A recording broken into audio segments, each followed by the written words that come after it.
Kyle, Yes. thank you so much for joining me in the room today. Absolutely. Excited to be here. Awesome. It's good to see you. Yes. I'm excited for today's conversation. My husband actually is probably the most excited for this conversation. I can see that. Yes. I don't know. Maybe it is a dude thing. It is. We're going to talk about land today. Perfect. Yeah. That's right up my alley. Right up your alley. Yes. Well, tell me, so how long have you been in real estate? Where did you start your career? All that good stuff.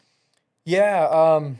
I got licensed the very beginning of 2017. So I was 24 years old. I was working. Just a baby. I know, Just a right? baby. I wish I got it in my 20s. That's awesome. Yeah. No, it was a good thing. It was meant to be. It's in my blood. My dad did a lot of real estate investing, and my mom's been a broker forever. You know, you obviously know Keller. Yeah. 20 plus years, right? She's been selling. A long time, Yeah. more than a few decades. Does a lot of residential, a lot of luxury. So I've certainly learned from the best. But I had a government job making, a little bit of money right out of school. And she knew that my personality was to do a little bit more, be that achiever, reach some higher goals. And she had a good problem. So she needed to leverage. And so, it was 2016 Christmas. She said, "Merry Christmas, you're going to real estate school." I said, "Thanks, Mom." She paid for your school? That was Christmas. She did it. It was Christmas. I was like, all right, well, I got to do it. Good mom. Yeah, good mom. And it was definitely interesting working a full-time job and then going to school on the weekends. So I was like back to school, kind of a grind. But it was, I was really excited, super motivated to get it, and I could see what she was doing. Yeah. And so like I kind of knew about real estate before. Yeah. When I bought my first house, like a few years before that, I was actually on MLS, like looking for my own home. So like I knew like MLS, you knew, and like what you were getting in. And yeah, absolutely. How old were you when you bought your first house then? Oh gosh, 22, 23. It was a different time. That's epic. That's awesome. Yeah, you could actually buy a house in Cotswold for $175,000. It was a little bit less, a little less expensive back then. It was a different time frame. But yeah, so that was my Christmas present. I was super excited to get into it. And yeah, I didn't really know what else to do except join in with her. And so I came to KW Ballantyne. I've been here ever since. Yeah. So this is my ninth. Well, I've done 9 years. I'm going on my 10th year of real estate. Cool. And so I've learned a lot, made a lot of mistakes. I always joke around. I've like quit real estate like 3 times, but you wake up unemployed every single day anyways in this business. So you gotta go get after it. I love it. But yeah, I learned a lot. Recently started my own land company because I've been land centered, which is why we're here. I've been doing land only for about 4 years now. Yeah. Before I did residential and land, but just organically grew my land business, and now I'm only selling land. Okay. And I ended up starting my own land company really just for SEO, branding, strategy, and really just bringing that higher level customer service to my clients. Yeah. And when I mean that I sell land, like I'm actually out in the sticks. Like, so I drive a lot. I'm riding a 4-wheeler. I focus on agriculture, forestry, hunting, and recreational properties, large homesteads.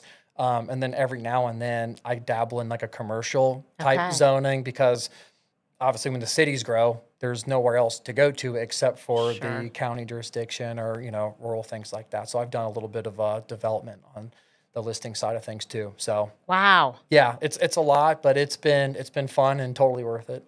So you were in residential, and were you just like, I'm just not into the fancy, kitchen?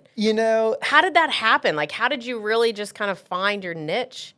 Yeah, great question. I don't really know if I wanted to give up residential. So I'm from Matthews, North Carolina, right? Like, I just knew people that wanted to sell homes, and then I also knew people that wanted to buy hunting properties. My dad, and I got to give him all the credit for the whole land stuff, because he bought 300 acres when I was 9 years old. Wow. So I didn't know that I was going to do this back then.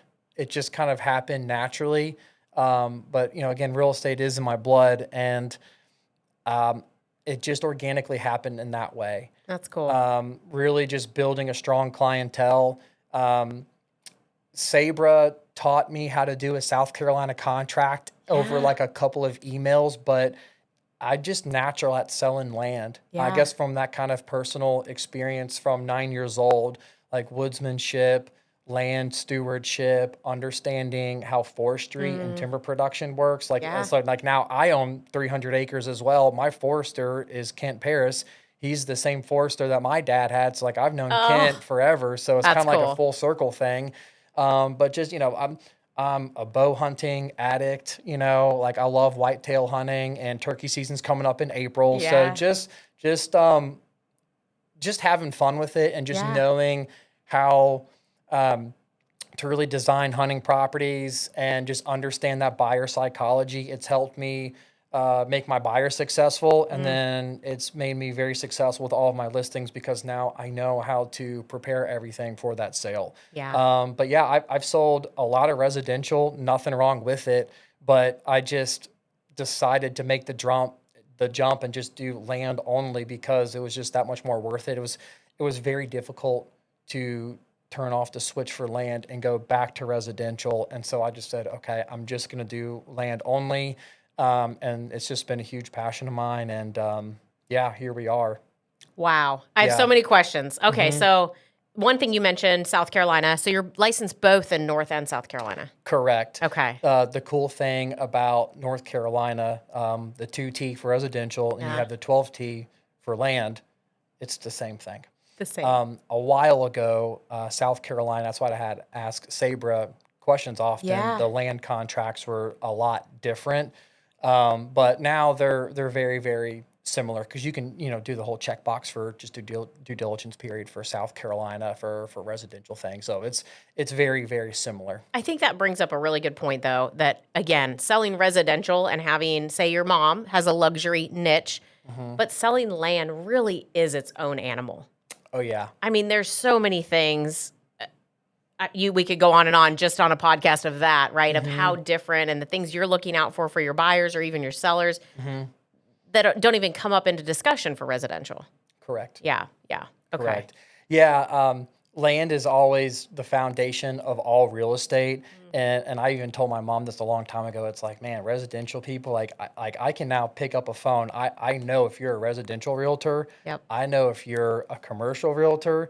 And then, of course, we're a different breed in the land business. I know if you're a land broker. Yeah. And it's just, certain questions that you can ask. Like, for example, I have a lot of listings, and it's great. I've got a deal going on right now, lots of questions. Like, I can tell that this cooperating broker is a residential broker. Yeah. I'm, walking them through it. And then, I pick up a phone, and it's like a 10-second phone call, because like the land broker, like they can, with the right technology, you can find out everything about land very, very quickly. So it's certainly a niche market space, but it is a different breed of people for sure.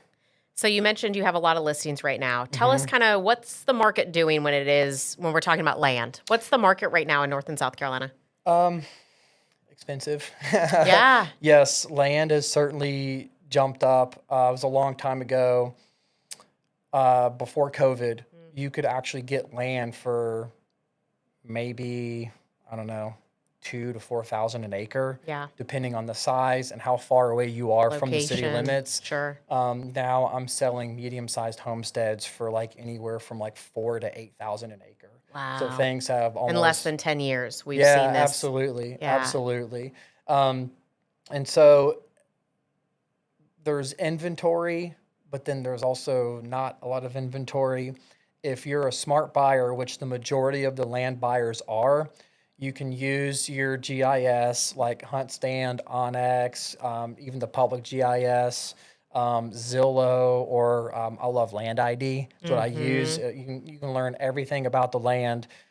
There's a lot of inventory out there that has flood zones or wetlands, or they've sheared all the timber off of it, or there's no access and it's just been in the family so long, there's no recorded easement agreement. And so you've got that kind of inventory, and then you have like a completely different level of inventory where it's absolutely manicured pristine property. Like we're talking fire breaks, we're talking prescribed fires. Everything's cleaned up. It's stunning. It's gorgeous. If it's a recreational property, they'll have food plots. Like there's different tiers for land, just like there's different tiers for residential. That's what it makes me think of. Yeah. And so, for example, I sold a large 350 acre piece and set a record for a price per acre in a couple of days in Lancaster County. Wow. Versus property that's not as nice. It's a cheaper price per acre, and it'll take me, probably 3 to 6 months to sell. So there's definitely different tier levels of land and preparedness from the seller side. Yeah. But people ask me all the time, like, well, how long does a land sale usually take? Yeah. I would think a longer time. It could be really easy or it could be really difficult. We can sell land in like 35 to 45 days when the bank is ready and you got clear title. And I've had deals where they've taken over a year just for agriculture. Because you do the title research and you find out there's like 12 or 18 different heirs, and then every single heir's got their own story, and then you got to collect everybody, and then you got to get everybody to have clear title. So it can be a mess or it can be really easy, and I preferred it to be easy. I would think so. Yes. Yeah, that 30-day close is nice. Yes, and it's a lot of work on the listing side too. Yeah. Lots of work. Like it's not it's like staging a house. Yeah. But it's a lot of tractor riding, a lot of cleanup, a lot of just preparedness and things like that. I'm envisioning literally you have a truck and probably some kind of hauler that's taking a 4-wheeler with you anytime you're out on these properties. That's right. Yeah. So when I'm doing showings for land, a lot of it's by foot or it's by a 4-wheeler. And I like to do a little bit of both because sometimes if it's like vacant land, like there's no improvements. Nothing. Like you're at the road and you're figuring out how to get through a briar patch. Yes. Or you've got to go down the trails and it's 300 or 100 acre property, whatever. Driving a 4-wheeler, you can zip around the property very easily. My 4-wheeler was broken one time, and I did a showing for 300 acres by foot. It was like an all-morning kind of thing, and we still didn't see all of it. No way. I still got it sold, so I'm happy about that. Yeah. It was worth it. No way you could see all that. Yeah, there's just too much land. Yeah. But I love walking around. You got to walk it, boots on the ground, legit, because you can't really see inside the woods from the trails. The hardwoods, the creek bottoms, just a beautiful, picturesque landscape is what really, really sells the property. You're making me want to move out of the city immediately. Hey, it's a hot commodity. A lot of people are doing it. That's a great, let's talk about that. So what is the hot commodity? I obviously think of like a lot of the men in my life, as I mentioned, my husband, like go buy the 100 acres or 300 acres. Is it more of a recreational sporting? But then, like you mentioned, there's some homesteads and people just looking to get out of, again, the city, but they're still living and commuting in. Or what are you seeing, and maybe where are you seeing that people are really kind of pointing at right now? That is a great question. If it is an easily accessible location off of an interstate or a highway or an exit, that is the prime location. Right now, like for example, Fort Mill, I think is one of the most desired place to move to in South Carolina. Yep. Right? Or in the greater Charlotte area, right? Yep. And then South Carolina as a statewide thing, that a ton of people are just moving to South Carolina as a whole. And then of course, Charlotte is just incessantly growing and not stopping. So basically, these like tiny little mill towns that were run down are now becoming huge, desirable locations with major transition rates. Like, for example, York, South Carolina, right? Like before COVID, there was not much down there. It was a quiet town, and now you've got new construction everywhere, tons of businesses. I was selling like medium size, like maybe 40, 50 acres out in like Hickory Grove, past York, for maybe like under 8,000 an acre. And then you're typically now looking like maybe towards 8 to 12, maybe higher, depending on the size of the homestead, right? And I know it's a large range, but like 5 acres is a whole lot different than like 80 acres, 100%. right? But right now, if you can get to anywhere within 30 minutes to an hour, that is a hot commodity. So pretty much everything in the greater Charlotte area is a hot commodity. Wow. COVID accelerated that because of the psychology of the buyer. Like people were tired of being inside. Yeah. People want to get out of the city. Give me some land. giant demand, and that's what accelerated that rate. And then now Fort Mill is at development capacity, right? The Catawba River, the moment you cross over that, that's Rock Hill, and now Rock Hill is growing rapidly. So like you can get into like no cell phone service kind of areas within like 30 to 35 minutes. South of here, Yeah, right south of Ballantyne. And then a big portion of the North Carolina area. I love Statesville. It's very quick and easy to get to. Union County, very quick and easy to get to. Salisbury, really quick and easy to get to, right? And if you see my trend, you either go down 74, 85, or 77. So it's literally everywhere within an hour that's off of like a major exit people are wanting to get to. And the buyer psychology is exactly that. People want a place to have like a weekend getaway. People want a place to have for a long time to hang out with their kids, or people just understand investing because, you know, like you can get a 300-acre hunting property. Like if the S&P 500 is on a 16% average per year, you can't kill deer on that or ride four-wheelers or, you know, you just holding it. Yeah, you can't have a glass of bourbon by a fire. You know, you can get almost that with buying land if you do it the proper way. So literally every single reason or an excuse to buy land is exactly that. I've heard every single one of them. That's really cool. And again, it makes sense. And it's high demand, and the inventory of quality land is quite low. Always, which is so funny. Back to the residential, we always say, if it's move-in ready, right? Yeah. People want to come. I don't want to mess with all of it. That's right. Do I have a driveway, as you mentioned? Do I have firewalls? Do I have things that I don't have to deal with later? That's right. Same with the house. I mean, it really sounds like the same type of a buyer looking. That's right. It's the same psychology, but different with the land aspects. Yeah. But I mean, I've got a very, very good pipeline. And so like there'll be a couple listings that pop up and I'll have like multiple people like blow my phone up over the same thing. Gotta go see this. Yeah. It's almost like you go to a really nice restaurant and you realize that the waitress or the waiter didn't write anything down. It's because they've memorized it. They heard it nonstop.